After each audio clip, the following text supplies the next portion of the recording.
Mr. Speaker, as you know, having sat throughout this entire debate, it has been a passionate debate characterised by many excellent speeches, and I commend the members for Tiverton and Honiton, Bolton West, East Surrey, Mid Norfolk, Plymouth Moor View, Broxtowe, Stirling, Dudley South, Faversham and Stoke-on-Trent South on my side for a series of outstanding speeches. Yeah. But it has also been the case, as the Shadow Secretary of State pointed out, that there have been many powerful speeches from the opposition benches as well.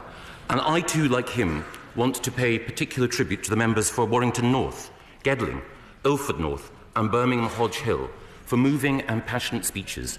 Their constituencies are lucky to have them as advocates for their concerns and their needs.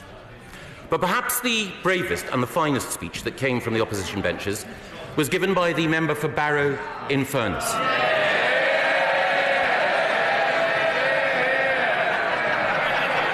It takes courage. It takes courage, and he has it, having been elected on a Labour mandate, representing working-class people, to say that the leader of the party that you joined as a boy is not fit to be Prime Minister. He speaks for his constituents. He speaks for the country. And that takes me to the speech from the Shadow Secretary of State. He spoke well. But I felt he did not rise to the level of events. But one thing that was characteristic about his speech, he did not once mention in his speech the leader of the opposition or why he should be Prime Minister.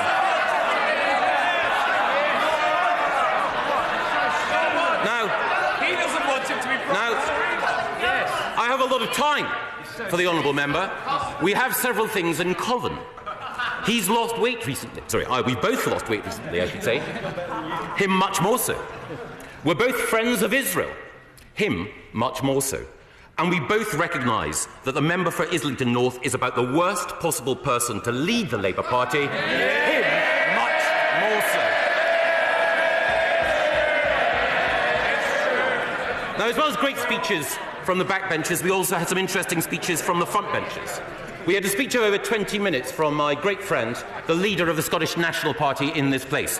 But again, in those 20 minutes, he did not once mention the common fisheries policy. I think everyone in Scotland who recognises the potential to free ourselves from the common fisheries policy which Brexit provides will note that in 20 minutes of precious parliamentary time, the SNP didn't mention them, aren't interested in them, and as far as the fishing people of Scotland are concerned, the SNP have literally nothing to say.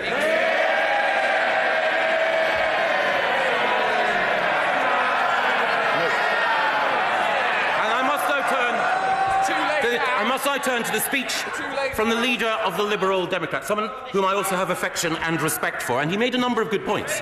But he also said that he regretted the referendum. This from the party that was the first in this House to say that we should have a referendum on EU membership. And because he doesn't like the result of the last referendum, he now wants another referendum. The Liberal Democrat policy on referendums is not the policy of Gladstone or Lloyd George, it's the policy of Vicky Pollard. No, but yeah, but no, but yeah.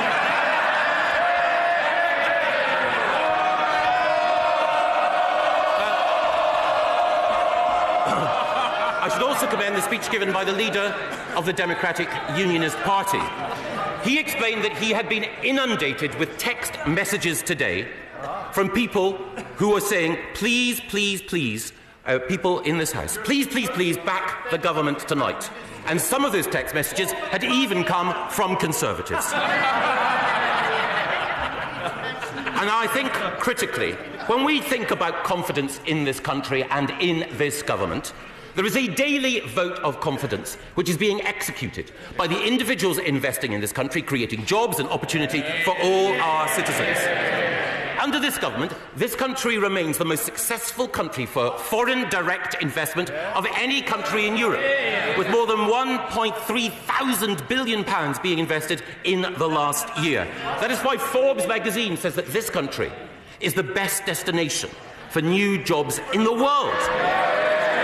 It's why the independent organisation JLL say the best place for the future of services in the world is here in the United Kingdom. It is why, once again, London has been recorded by independent inspectors as the best place in the world for tech investment. And we see that when Spanish rail firms like Talgo shortlist 6 destinations for investment for new rolling stock, all 6 in the United Kingdom.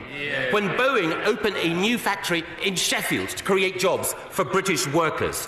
When Chanel moved from France to London in order to establish a new corporate headquarters. Smells good. And when Starbucks moved from Amsterdam to London in order to ensure more investment and jobs.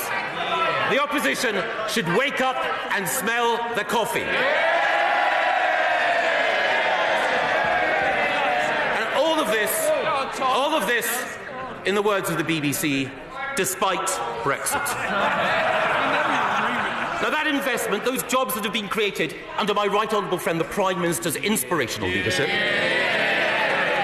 has been invested in public services and social justice.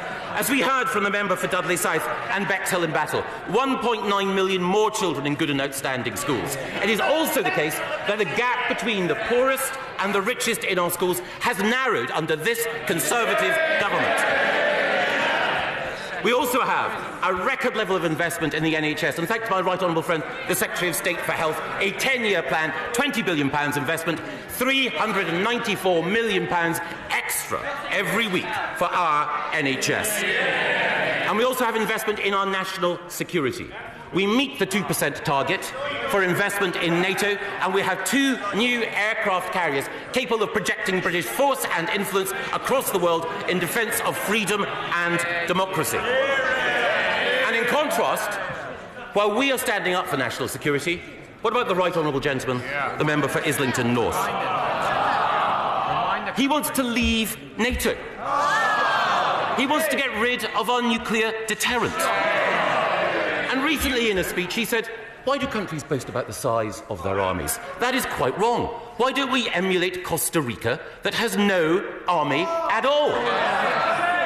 No allies, no deterrent, no army. No way can this country ever allow that man to be our Prime Minister and in charge of our national security.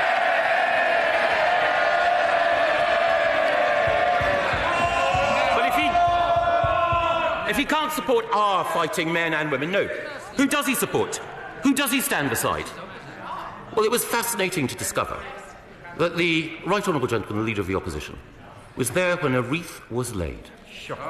A wreath was laid to commemorate those who were involved in the massacre at the Munich Olympics of Israeli athletes. Never apologise. Now, he says he was present but not involved. Present but not involved sums him up when it comes to national security. When this House voted to bomb the fascists of ISIS after an inspirational speech by the member for Leeds Central, in which 66 people, including the Shadow Secretary of State, voted with this government in order to defeat fascism, I'm afraid that the honourable gentleman, the Leader of the Opposition, was not with us. In fighting fascism, he was present but not involved. And similarly, when this House voted to take the action necessary, when Vladimir Putin executed an act of terrorism on our soil, there were many Labour members, many good Labour members, who stood up to support what we were doing, but not the right honourable gentleman. When we were Point of order, Daniel Rennie. If it is a genuine point of order.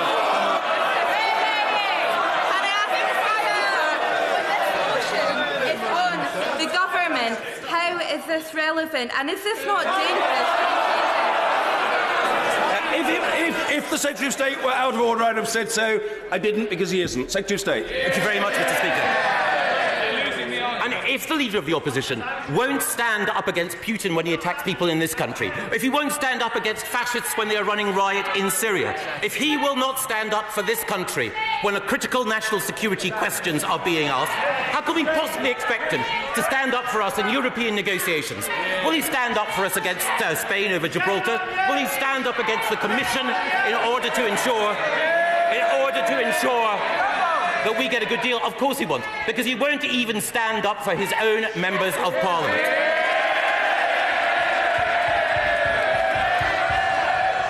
Why is it that a Labour Member of Parliament needs armed protection at her own party conference? Why is it that nearly half of female Labour MPs wrote to the Leader of the Opposition to say that he was not standing up against the vilification and the abuse that they received online, which was being carried out in his name? If he cannot protect his own Members of Parliament, if he cannot protect the proud traditions of the Labour Party, how can he possibly protect this country? We cannot have confidence in him to lead. We have confidence in this government, which is why I commend this motion. Order! This Under the order of the House!